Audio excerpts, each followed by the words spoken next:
Good evening, everybody. It's great to be in Iowa. I am here for politics, not the temperature. I will say that. Day before yesterday, I walked out of church in Austin, Texas. It was 72 degrees. But I am absolutely honored and happy to be here. I wouldn't want to be anywhere else right now. And the reason that I wouldn't want to be anywhere else right now is, and I was thinking about this earlier when I was staring at the flag, and the question is do we actually care about those things anymore? And I know you all do, or you wouldn't be here. And that's the question. Our liberties we prize and our rights we will maintain. Steve just laid out what's at stake. But I don't think we've actually all internalized the extent to which they are fully and 100% at stake. And that's why we're here. I came up here, drove over from Chicago, and this first time my son Charlie and Virginia, they're backstage back here. Charlie came here once before. We went over to Omaha for the College World Series.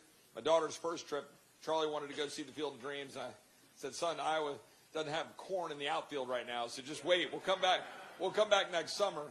But you know, the reason we came up here, the reason my kids are here, is because about 10, 11 years ago, I got through a battle with Hodgkin's lymphoma. My daughter, who's now 12, she was 4 months old. My son was not quite 2 years old. My wife is a saint and got us through that deal along with our faith in the Lord and the great doctors at MD Anderson. But and I know there's a lot of cancer survivors in this room. But when I got through that, I promised myself, I promised Kara, I said, if I get into public service, I'm going to do everything I can to save this country for them.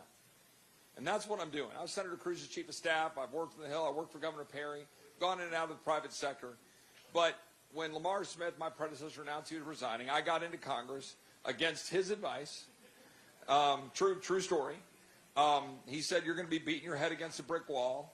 And I said, that is nothing compared to all of those men and women that are buried at Arlington National Cemetery and those that have given the last full measure of devotion so that we can be here doing what we're doing right now. I can't overstate the extent to which that's what's at stake. And I want to say something important about Iowa, because all of the roads that lead to the White House come right through right here, okay? You all are that important. You have the ability right now to set the stage for this country. You guys can send a signal that polls don't get to shape public opinion. Your opinion will shape the result of the election because you decide. And I want to be very clear. We in this country, and this is no disrespect to any one individual, we do not anoint people. We do not coronate people. We elect people to serve. I have to get elected. Presidents have to get elected.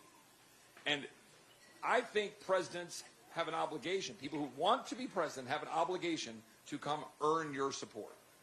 I am so proud that Governor DeSantis has gone to all 99 counties in Iowa. I am so proud that I think we're now up to about 170 events in Iowa. He is working hard to earn your support and earn your vote. And you all can send a loud signal to the country that you want somebody who will stand up and deliver, who will actually deliver what he said he would do. Have you looked at his record in Florida? Okay? That's what we want to bring to the United States. A culture of winning, but a culture of courage from your leaders to stand up against the woke establishment, stand up against Disney, stand up against higher ed, to stand up against the bureaucracy and the educators that were destroying our kids' youth. That's what's happening. It's no less than that. How many of you all saw Steve's nefarious movie or read his book?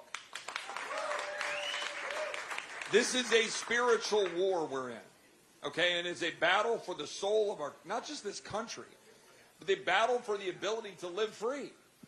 These words, the battle for our fundamental rights that this country is founded upon, it's happening right now. That war is being waged. Our ability to carry out our faith. There was a member of parliament in Finland who was being prosecuted for daring to say she believes that marriage is between one man and one woman.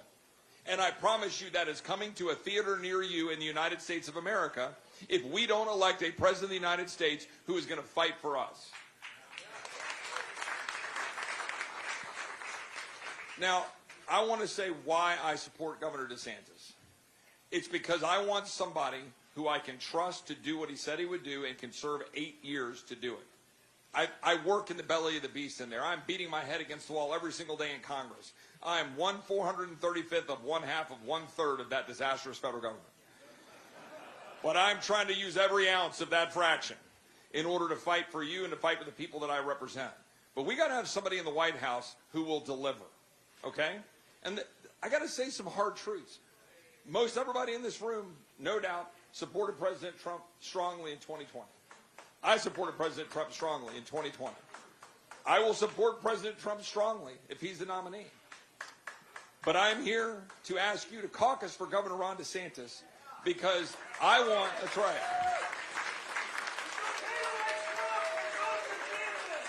Because I want somebody who turned Florida around and won by 1.5 million votes so that the votes that needed to be counted, it wasn't 1 vote, it wasn't 2, it was 1.5 million. I don't want to be sitting in Maricopa County. I don't want to be sitting in Fulton County. I don't want to be sitting in Miami-Dade wondering if we'll get the votes. I want a landslide by somebody who can deliver one, who won 62% of Hispanic voters, who won 50% of single female voters, and dominated the scene in Florida and made it a beacon of hope. That's how you can win a landslide. That's how you can take this country back. We can't nibble around the edges.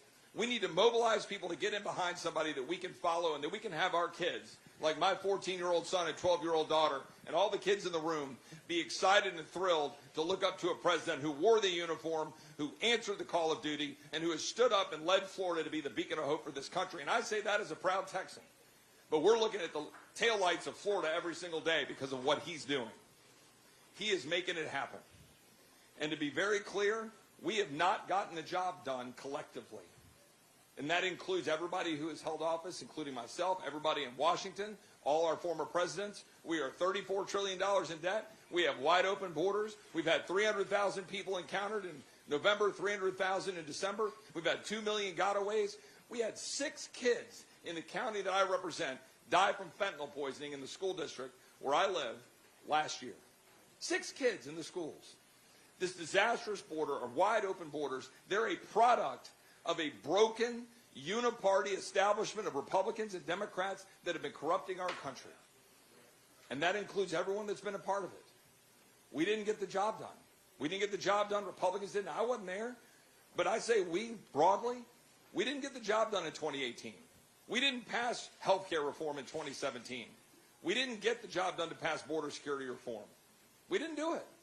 We just spent $6 to $8 trillion after we shut down the greatest economy in the history of the world, giving all the power to Anthony Fauci and then giving him a medal on the way out of town. That's wrong. And you should know it's wrong, and you should be able to apologize for that. Governor DeSantis opened up Florida, created a beacon of hope, economic prosperity, crime is down.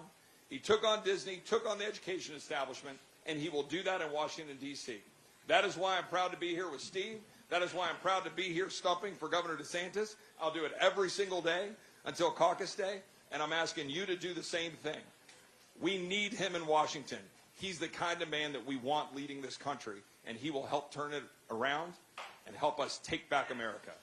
I'm proud to introduce Florida Governor Ron DeSantis.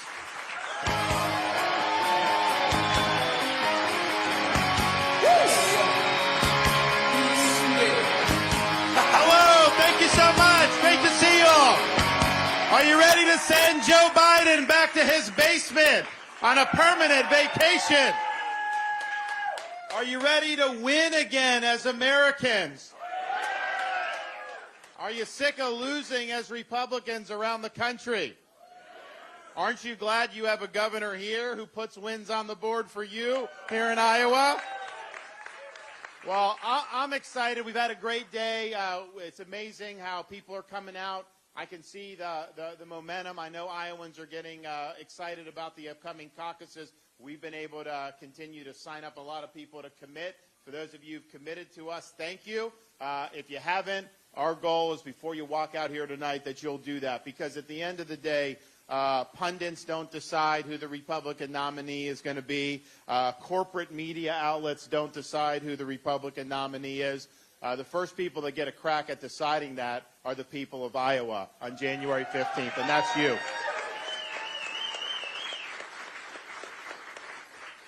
And it's been fun. 99 counties. We do, my kids have come to most of them with us. My wife has gone to a lot and done a lot on her own.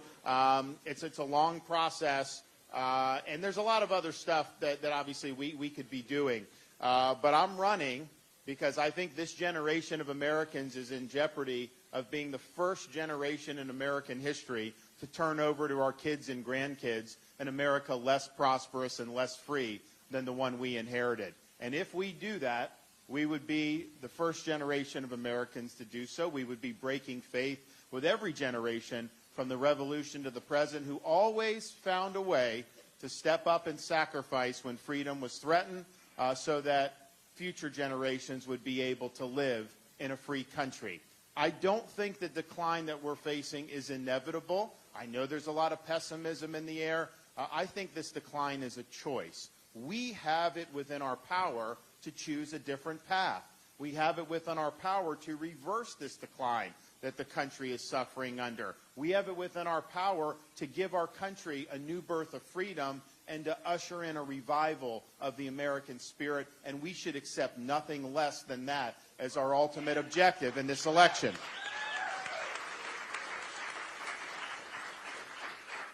How do you preserve freedom? Part of it, you need to understand what's at stake. The reason why Florida has emerged as the free state in this country is because we have used our authority to protect the people from the pathologies of the left in this country. And that is not limited to what they want to do to you in the halls of Congress or in the halls of state legislatures. Obviously, you need to win those fights. Very, very important. But it's what the left does in our education system to try to indoctrinate children. It's what they do in the bureaucracy to pervert the operations of government and weaponize power against people that they disagree with. It's how they get involved and corrupt corporate America to pursue agendas and try to do through the business side what they could never achieve at the ballot box. If you're not fighting on all those fronts, then you are not doing what it takes to preserve freedom for the American people. I understand the threats because in Florida, I've beaten these people on issue after issue in all these different realms. We beat the teachers union when it came to school choice, and we have, like Iowa, universal school choice, and we're proud of that. We beat Fauci on COVID. And if it wasn't for Florida leading and Iowa leading, this country would have ended up in rolling lockdowns for years. We beat George Soros on crime. I'm the only one in this country that has removed 2 of his prosecutors in Tampa and Orlando who were not enforcing the law. We beat the Democrats on election integrity. We banned ballot harvesting in Florida and banned Zuckerbucks and have universal voter ID, and we now run the most transparent and efficient elections in the country, and that was not true in Florida 25 years ago, I can tell you that. And finally, we beat the left by banning China from buying land in the state of Florida. No farmland, no land near military base. So this is not just campaign rhetoric. It's not just going out and speaking or doing this and that. It's actually winning these big victories. And yes, winning the election, and Chip pointed out, we were supposed to have a red wave in 2022. I remember watching these shows on cable news. Oh, the polls say this, the Republicans, it's going to be historic. And that came crashing and burning to the ground, except in places like Iowa and in Florida, where we were able to win the biggest Republican victory in the history of Florida governor's races. And we did it not by being a pretzel and contorting ourselves to try to figure out what the polls are showing. We did it by governing not in pale pastels, but in bold colors. We were strong, we let people know what we believed in, and we delivered big results for them. And that's what we have to do. And the thing is, most of us understand what we need to do going forward. We need to restore the American dream in this country. People that work hard, people that are trying to raise families, they should be able to get ahead. They shouldn't be beaten down by inflation and interest rates and Bidenomics and bureaucracy and energy prices. We're going to take care of all of that. On day one, we reverse Bidenomics entirely. On day one, we open up energy domestically, full throttle for production to lower energy prices. On day one, we let the Congress know there's a new sheriff in town. We are not going to let you spend this country into oblivion any longer. Stop your reckless behavior. And we'll also say that we need to do some reforms that'll last a long time. I mean, we're going to lead the effort for term limits for members of Congress, a balanced budget requirement in the Constitution, and a line item veto for the president. As governor, I have line item veto. I vetoed 3% of the budget one year because you get it, you can take individual items out. Wouldn't it be good if a president could take out your money that gets put in to promote things like transgenderism in Bangladesh? Wouldn't that be good to be able to say no without having to do the whole thing? But we showed it can be done in Florida. We cut taxes every year, and yet we ran big budget surpluses, and I've paid down almost 25% of our state's total outstanding debt. From the beginning of Florida statehood to the present, we reduced it by 25%. When's the last time you saw that in Washington?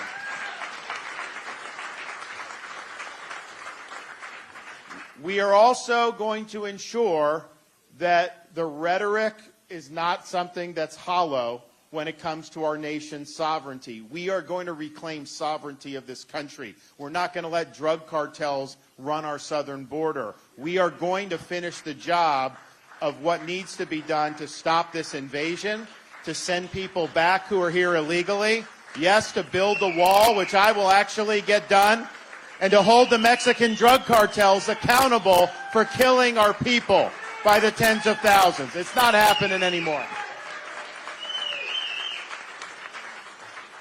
As the only veteran who's running for president, we also need, I can tell you, we need to rejuvenate and revive our nation's military. And that means ending the woke nonsense in the military, focusing on merit for promotion, and channeling everything to mission first. We need to do that so that we can bolster our defenses, fend off the threat posed by the Chinese Communist Party. We must make sure that the 21st century is not a Chinese century, but an American century, and I'm the guy to get that job done. We also need to ensure that our schools, from kindergarten all the way up until higher ed, that they are educating students, not indoctrinating students. We need to empower parents to direct the education and upbringing of their kids. We need to take on the toxicity and the rot in higher education at universities like Penn and Harvard and all these different things. We did it in Florida. We eliminated this DEI from our public universities. Iowa is following suit. Texas has followed suit. We actually, in Florida, I did thing, all tenured professors must undergo review every 5 years and can be let go for poor performance. We don't want the indoctrination.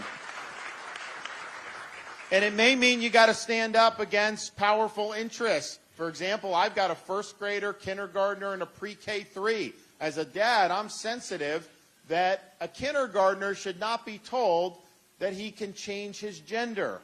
A second grader should not be told that she was born in the wrong body. That is wrong. That should not be in the schools, and we stood up against that in Florida. We made sure that we had protections for parents. The left didn't like it. The media didn't like it, which you'd expect. But our most powerful company, Disney, didn't like it and came after us because we were doing that. And I would note, every Republican running for president took Disney's side against me in that fight. I didn't take an oath to subcontract out my leadership to a woke corporation based in Burbank, California. I took an oath to defend the people of the state of Florida, the people I represent. And you can expect nothing less from me as President of the United States. I will take on people who threaten you and your family. We also need to ensure that whether you live in a red state or a blue city, Criminals need to be held accountable for their conduct. No more inmates running the asylum. No more allowing these rogue prosecutors to refuse to prosecute dangerous criminals. Every American family should have the right to raise their kids in peace and security from sea to shining sea. We're going to restore the rule of law in this country. We also are going to restore the U.S. Constitution to its rightful place as the centerpiece of our national life. That means a limited government that works alongside us, not an unaccountable, unlimited bureaucracy that imposes its will on us, that's weaponized against us, that governs us even without our consent and even regardless of the outcomes of elections. No, we're going to reconstitutionalize this government. We're going to return this government to its rightful owners, we, the American people. So here's the deal. We've got a lot of work to do. I'm the only one running who can win the primary, the general election, and then actually deliver on all these things for you and your family. And I can do it for 2 terms, which you have to do. I remember Biden came in January 2021. He reversed almost everything Trump did on day 1. Gone in a poof. Part of that was because they didn't do a lot through Congress, which I'm going to do so that it sticks. But part of it is when you do things in the 3rd or 4th year of a presidency, it doesn't have time to really stick. Over 8 years, you're going to be able to do it. And you need that to clean out the bureaucracy, to bring the administrative state to heel, to do all the things that we know needs to be done to save this country. So now's the time for us to stand up and be counted. You have a voice in this process that's very, very important. The media is not going to lead us on the direction that's going to be good for this country. The media is going to do what they think is good for their agenda. So, but the thing is they can do whatever they want. When people get to just go in and render their judgment, that's powerful. That will transform, that will transcend all the nonsense that we see coming out every single day. So I'm in this for you. It's not about me. I'm a vessel. I'm a leader, but my job is to keep that compass set to true north, to understand all the distractions every day. None of that stuff matters. Only thing that matters is, are we delivering for you? That's going to be my sole focus, and we're going to get the job done. And I'm motivated to do it, yes, by the fact that my kids are going to grow up in this country, and I want them to have opportunities. But I recognize we owe a debt of gratitude to people that have sacrificed for our freedom. And as a veteran, that's important to me that we're not doing their sacrifices in injustice. We look at people who are buried at places like Arlington National Cemetery, and that reminds us that freedom is not free. You can have the best Constitution in the world. You can have the best Declaration of Independence in the world. These things don't run on autopilot. They require every generation of Americans to step up and to get the job done. Now, we're not called upon to make sacrifices of the nature that the men and women who are buried at Arlington made. But what we are called upon to do is ensure that their sacrifices were not in vain. What we are called upon to do is to ensure that we preserve what George Washington called the sacred fire of liberty. This is a fire that burned in Independence Hall in 1776, when 56 men pledged their lives, their fortunes, and their sacred honor to establish a new nation conceived in liberty. It's a fire that burned at a cemetery in Gettysburg, Pennsylvania, when our nation's first Republican president pledged this nation to a new birth of freedom. It's the fire that burned on the shores of Normandy when a merry band of brothers stormed France, defeated the Nazis, and preserved liberty throughout the land. It's a fire that burned in 1987 at the foot of the Berlin Wall when a resolute Republican president stood in front of that wall and said, "Mr. Gorbachev, tear down this wall," and ended up bringing down the Soviet Union just a few short years later. This is our responsibility, to carry that torch and to preserve that sacred fire of liberty. It's not a responsibility I shy away from. It's a responsibility that I welcome. It's a responsibility that we as Americans should welcome, that we have an opportunity when this country is facing a turning point to say we did everything in our power to make sure that we got this country on the right track. I'm asking you for your support. I'm asking for your caucus. I'm asking you to rustle up people for me. I'll get the job done in November. I'll be a leader that you can be proud of. And as your president, I will not let you down. Thank you all. We're happy to take some questions here. Thank you. All right. Well, I got a great motley crew here, and we talk about. I would imagine most people here are frustrated with what happens in Washington, D.C. on a daily basis, and obviously we have Biden. We've got people like Schumer and these senators, but I think a lot of us are frustrated with the Republicans in Washington because they always promise campaign, say they're going to do all these things, and they get up and almost never happens. You have a lot of the people that just aren't following through on their promises, so there's a lot of cynicism, and I think a lot of people get very frustrated, and rightfully so. But as we do that, we have to recognize that we do have some warriors up there that are fighting on our behalf every day. Not as many as we need, but we do have some. And Chip Roy is one of those guys. He is fighting for you every day. He's fighting for our borders. He's fighting for taxpayers. He's fighting for the next generation. He's fighting against the bureaucracy and the administrative state. He's doing what Republican elected officials always tell the voters that they're going to do, but far too often fail to follow through on. And so I look forward as president to be working with people like Chip. We'll provide the leadership so all this stuff actually gets done. And I'm also thankful to have Steve here because I think it's also similar. You look at politics has almost become entertainment now. The people that are involved in radio or TV and all that stuff, it's more about the show and the clicks than it is about the conservative principles. And I was friends with Rush Limbaugh. Rush was a Floridian, so he lived in Palm Beach, and great guy. And Rush grew up in a household where, his dad was holding court, talking about these conservative principles. Rush was, grew up in the age of Reagan as he was a relatively younger man then, and then brought that to the forefront. So he was able, we joked, I was on his show a few times, and I always joke with him, the Limbaugh Institute for Advanced Conservative Studies. I said, Rush, give me a degree. I'll put it up in the Florida Capitol. And he said, I'm the closest person to ever earn a degree from the Institute. But Rush was always talking about principle, and that was always really important. And I think a lot of that ecosystem has gone in a different direction. And Steve, to me, is that legacy of Rush, where he's in this because of his beliefs. He's going to say what he believes. He believes that our rights come from God. He believes that we need to restore this country. And it doesn't matter if that opinion gets him less clicks or more clicks. He's going to tell you what he believes. And we need more of that. We need more truth in this country. So I'm happy to have both of these guys here. It's an honor that they're supporting me. And that should tell you a little bit something. We've attracted some really, really great people to support our campaign. Folks here, Governor Kim Reynolds, so many of your great legislators who've produced a lot for you here in Iowa. And I think that shows, we're the candidate that's running based on principles, based on shared values, and based on your concerns, not my issues. So we'll open it up to questions. Anyone's got anything? We're happy to do it. Yes.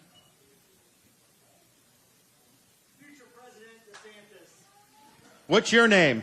Todd Wilson. Okay, Todd. Good to see. Steve Gates, I debated you prior to Trump running. I believe I was the very first person in the state of Iowa that supported Trump when he ran. I absolutely love him. I think he did a fantastic job as our president. And I've been on the fence. Trump, Haley, and you. You were in your last debate. You won me over. I'm going to caucus for you. God bless you, my man.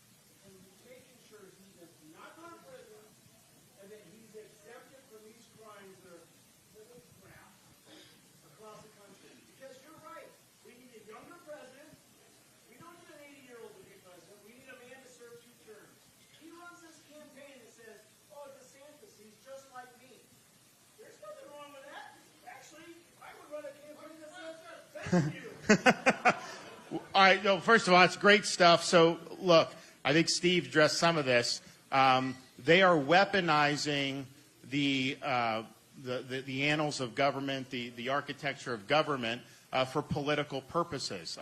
They're criminalizing politics. And that's what Trump is facing, but it's also what people who aren't as famous have faced at the hands of these people. Mothers going to school board meetings, people that were dissent was stifled on COVID dissent, Hunter Biden, all these things. It's been a massive abuse of power. So I've already said my job as the next president is to make all this right, to end the weaponization of federal agencies, and the idea that we're going to put an almost 80-year-old former president in prison, that is not going to be good for this country. And you know, when Ford came in with Nixon, there was a lot of the left was out for blood, and you know, he had to make a decision about, are we going to get mired in that, or are we going to move forward as a country?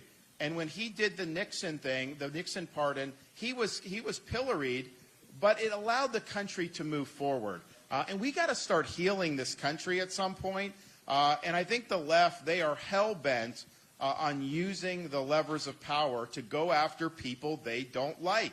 And it's got to stop. And I'm the only guy running that could conceivably put a stop to it. That's just the reality, and we will get that job done.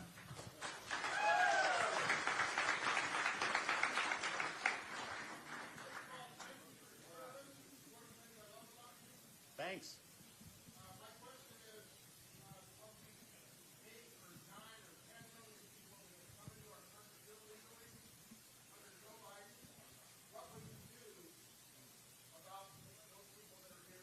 Send them back. You have to. You have to. Well, there's a lot. Well, one of the things we're going to do is we are going to authorize state and locals to enforce federal immigration law. It's a massive force multiplier. Texas wants to do it, and they're basically kneecapped by the Biden administration. So we're going to do that. We're going to make it clear that the rule of law is going to prevail. Look, I don't think we have any other choice. We don't know who these people are.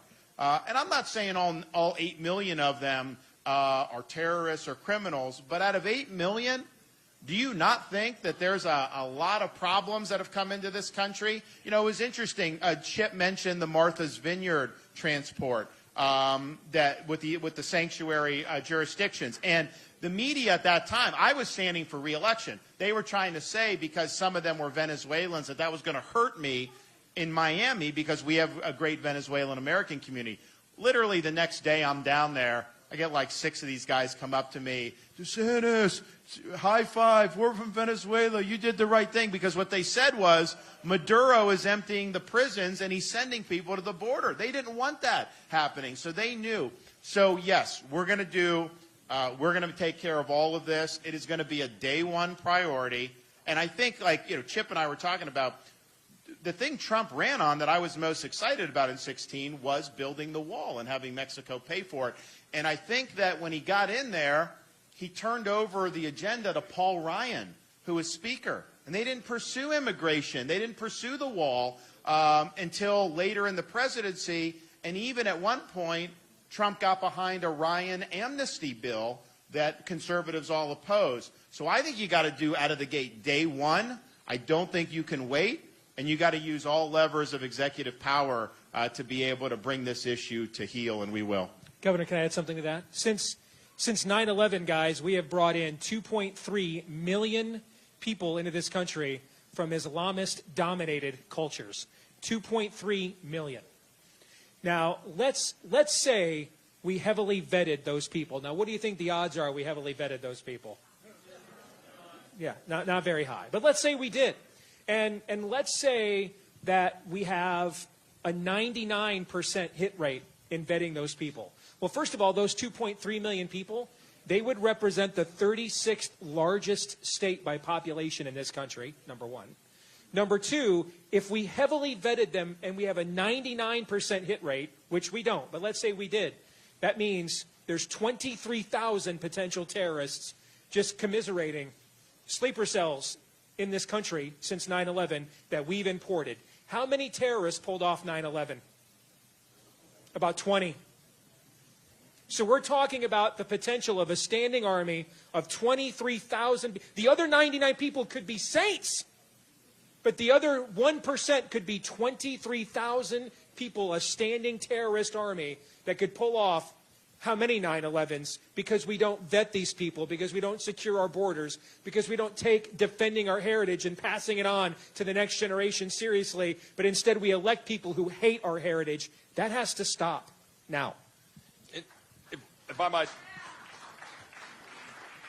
as the Texan here on basically the front lines of dealing with the border every single day, with a district that the edge of it is about 100 miles from where you're seeing the crisis in Eagle Pass right now, I want to add one other element to this, because what Steve just said is really important. It's also important to remember that right now we are getting close to, I think it's getting darn close to 50% of the people being foreign born that are here in the United States. The number's at its highest level in our history right now.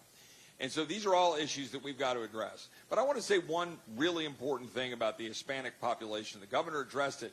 He won 62% of the Hispanic voters in Florida after taking the action he took in Martha's Vineyard. We win when we actually stand up for the rule of law and are strong and defend our borders. We win with the Hispanic community. That's borne out through the evidence.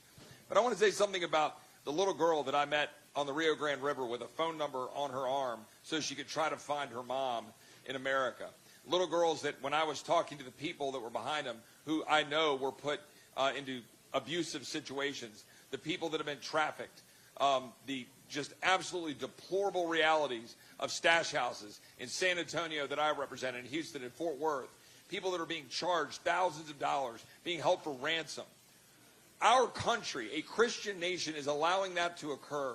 1,000 migrants died along the southwest border last year alone. 1,000. 53 human beings were cooked in a tractor trailer in San Antonio, which I represent, last year. Enough. A Christian nation doesn't do that in the false name of compassion. Leadership means we will have a strong nation with a strong border, that we will be sovereign, and that is better for us and the rest of the world and the people who seek to come here. And that's what Governor DeSantis will deliver. And also, Steve raises an important part about, okay, obviously the border, the illegal immigration, we need a rule of law 100%. But then it's also the question of immigration generally. Europe legally brought in massive numbers of people. And has that worked out well for them? No, because they're bringing in people from cultures that are much different. And these are people that don't want to assimilate into the European countries. And they want to basically just change those countries to be more in the image of where they left. That is not the way it can work in America. I mean, anyone that comes here legally, they must be willing to support our values and assimilate into this country. And if you're not willing to do that, then it's just not going to work. And we definitely can't be bringing massive numbers of people. And that's why I said when you started to see with the Hamas-Israel war, you started to hear calls amongst a lot on the left to bring in hundreds of thousands of refugees from the Gaza Strip. And, my thing is like, well, wait a minute. Is that good for you as Americans to be bringing in hundreds of thousands of people? And the people on the median level, oh, well, they're not all Hamas. Yeah, I know they're not all Hamas. Although many of them are, and many of them supported what happened. They were cheering in the streets. And I remember after 9/11, the Palestinian Arabs cheering in the streets when our Twin Towers were knocked down. The point is that the threshold is not whether you're a part of a terrorist group or not. The idea that if you're not there and you haven't passed that threshold, that somehow that means it's good.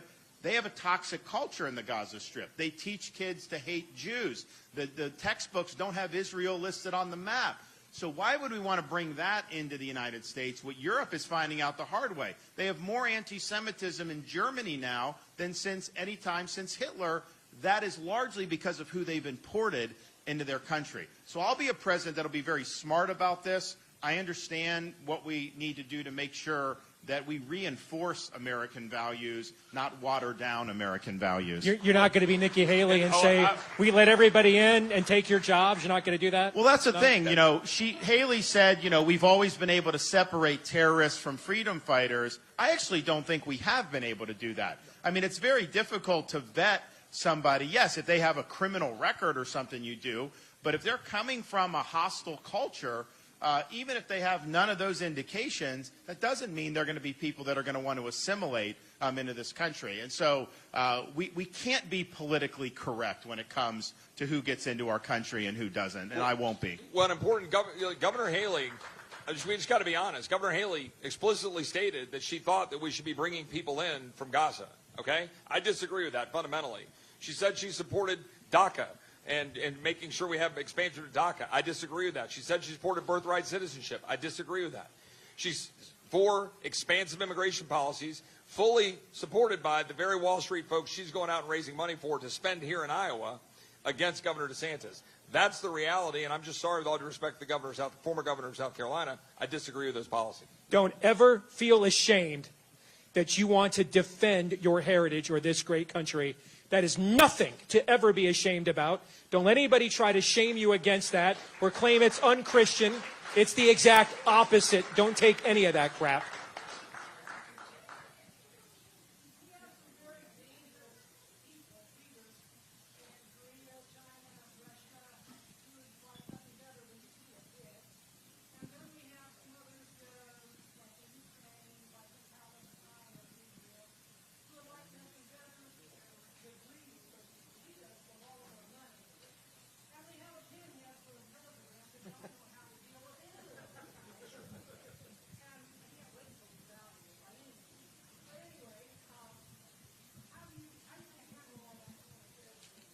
Yeah, you deal with those people that mean us harm through strength. That's the only language they respect is strength. And part of that is making sure that we have a military that has the capability to deter conflict and to make it so they're not going to even think about messing with the United States. And we got a long way to go before we get there, but we'll get there under my presidency. And it's also they need to be convinced that you as a leader are willing to make bold and tough decisions. And obviously, Biden is not willing to do that. If you look at my history, I've been willing to stand against the tide, and I've been willing to fight for things that are very fundamental, whether that's fighting for freedom during COVID, whether that's removing supervisors of elections who bungled elections in South Florida, whether it's removing the sheriff of Broward County who bungled the Parkland shooting before I became governor, whether it's just taking decisive executive action. You know, one of the things that benefited Ronald Reagan the most vis-a-vis the Soviet Union was actually not anything he did directly about them. It was when he fired the air traffic controllers early in his administration, because they're like, this guy means business. This guy's willing to pull the trigger on big decisions. That's everything you've seen about me since I've been governor shows I'm exactly that type of guy, and that's going to register with our adversaries. Yes. I represent you as my second favorite governor in the United States. What are the chances of you selecting our favorite governor, Kim Reynolds, as your running mate? Okay, so question is about running mate, and could that possibly be who I think you consider to be the top governor in America, Kim Reynolds. So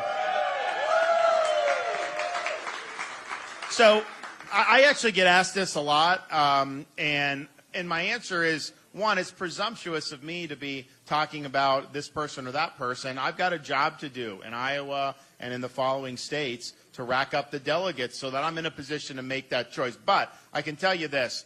I don't think you play any type of funny business with the VP selection. I don't think it's about, trying to satisfy the DEI sweepstakes or to do this or that. I think it's got to be focused on really two things above all else. One, your selection needs to be somebody that's capable of being president. There should be no question when you make that decision. People say, yeah, that individual could be president. And for me, people that have been governors, that's the best training to be president because you're making the same type of executive decisions. You're working with the legislature, all that stuff. So that's the first thing. The second thing is it's got to be someone that shares your values and your vision, because you don't want to be in a situation where you get elected on a certain platform, something happens to the president, and then the vice president comes in and goes in a much different direction. And that choice obviously would reverberate in major ways that would impact. So those are the two most important. I think when you get it wrong, like Biden did with Harris, it can bite you. Although I'll tell you this, I was like, when he picked her, I was like, give me a break. But when you think about it, Biden obviously was the oldest president ever inaugurated in January of 2021, and having Harris there was insurance against the 25th Amendment being invoked against him, impeachment, because as bad as Biden is, nobody wants Harris for anything. So.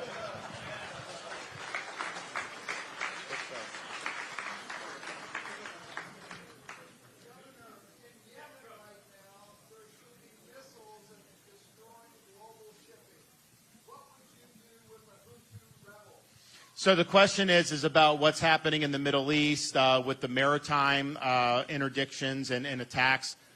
It's our look, as a Navy guy, it's our responsibility to keep the rounds on target and the sea lanes open. We will keep the sea lanes open in this world, and we're not going to let a terrorist group interdict that. I think Biden's been very weak on this.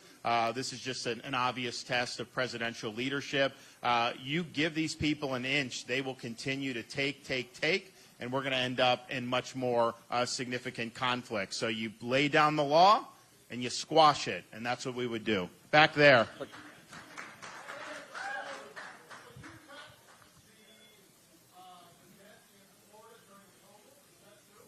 Yeah, since 2019 to the present, we've reduced our total outstanding debt in the state of Florida by 25%.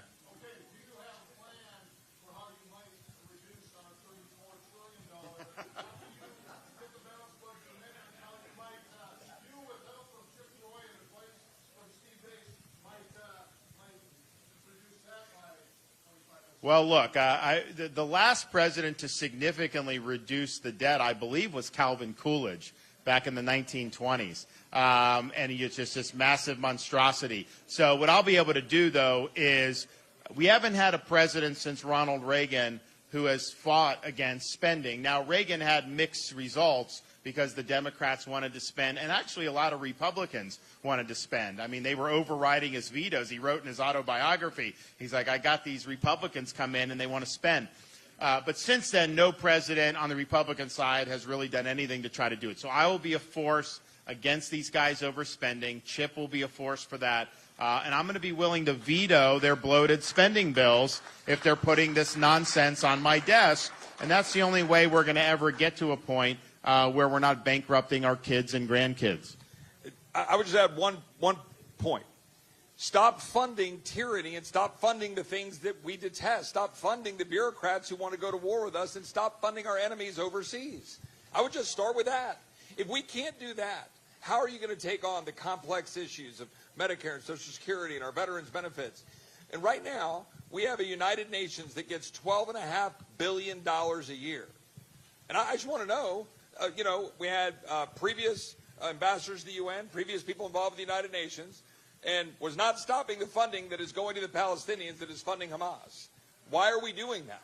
Right? There are a lot of things we can constrain the spending on that are going directly against our well-being. Funding NGOs to move people into the United States. Why do we do that? And frankly, we need pressure on Republicans to hold the line on that as well. But I would start with that. And we're trying to do that right now, but we need executive leadership to help us get there. I can guarantee you that in the first budget we submit, we will defund the United Nations. It is a farce. Total farce. Chip, can I ask Chip a question about this?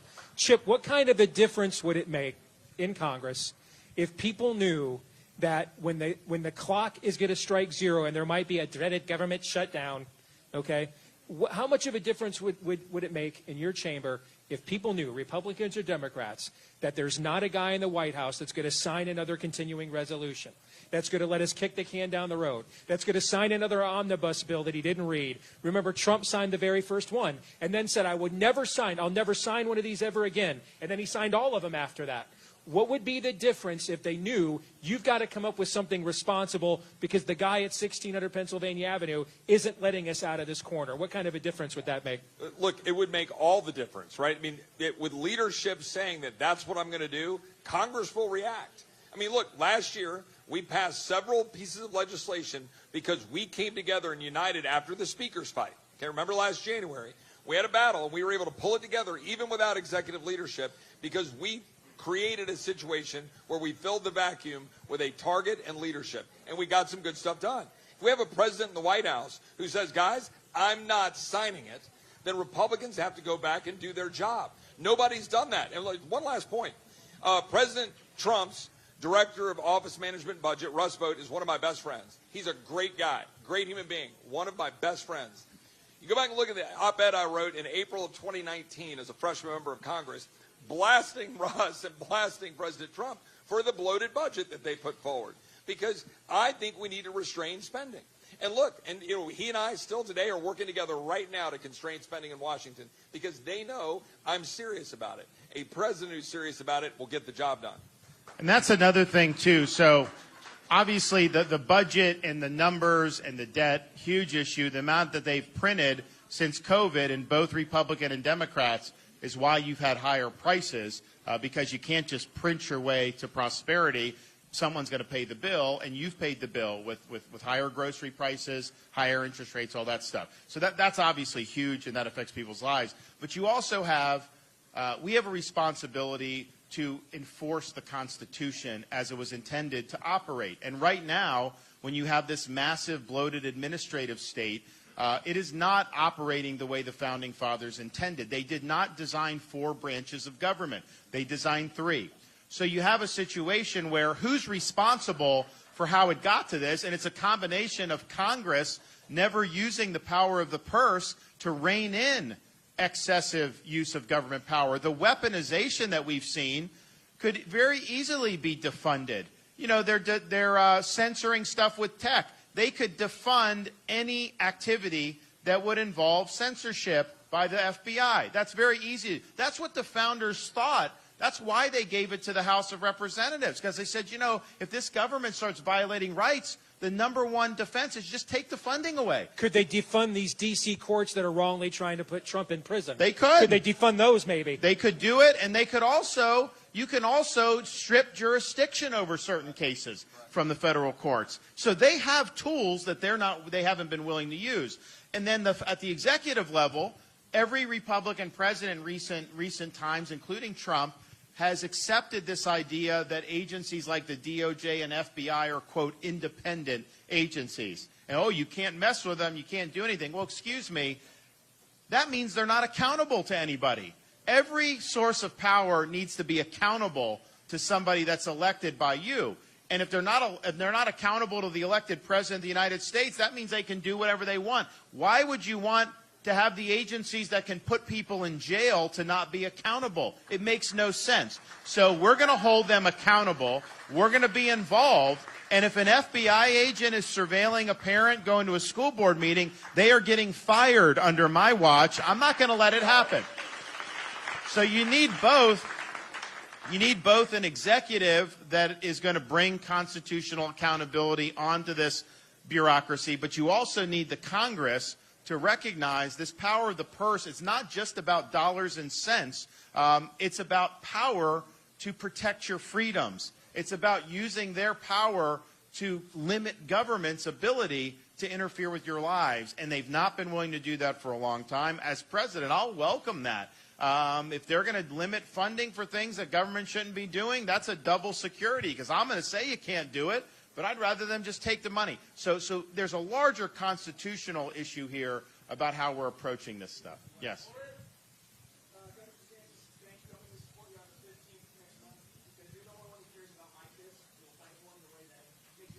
Thanks. What can you do on that note to make sure the offenses of COVID what's your name? Jeremy. So Jeremy asked, I think, a very good question about how are we going to ensure that the abuses that happened during COVID never happen in this country ever again? Well, I can tell you this, the only chance you have for that is to elect me, because I'm the only one that will do it. Joe Biden doesn't care. Joe Biden brought the teachers union in to draft guidance to justify lengthy school closures. They lock kids out of school in places like California for over a year because the teachers union demanded it, and politicians like Gavin Newsom are in the pocket of the teacher union out there. You had Donald Trump's administration. They were the ones that wrote a lot of the guidance on the schools and things like that that were very, very detrimental. I think that of all the things I've disagreed with President Trump on, him empowering Anthony Fauci, I think, was the number one thing I disagree with him, because that caused huge problems. And so, and Fauci was an impediment to everything we were doing in Florida, telling us to shut down, saying the schools shouldn't be open, all this stuff, on and on. I had to battle them. Here's the thing. Everyone makes mistakes. My problem with how Donald Trump has handled is he will not admit that he did anything wrong during COVID. He said he did everything right. So that should tell you, if this happened again, he would do the same things again going forward. He doesn't feel the need to get accountability for what went wrong. And so either Biden, Trump, and then obviously Haley is not going to, I mean, she's managed decline. She's not going to get involved with the bureaucracy at all. You're not going to get any accountability here. And I think we need sweeping accountability. Fauci, CDC, NIH, FDA, these people did wrong on this country. They hurt people. And the only way to ensure it never happens in this country again is to usher in a reckoning against the people that did this to us. And I will do that. Governor, before you got here tonight, I met a gentleman who served for 20 years in our military. He had to retire early because they wouldn't accept his religious exemption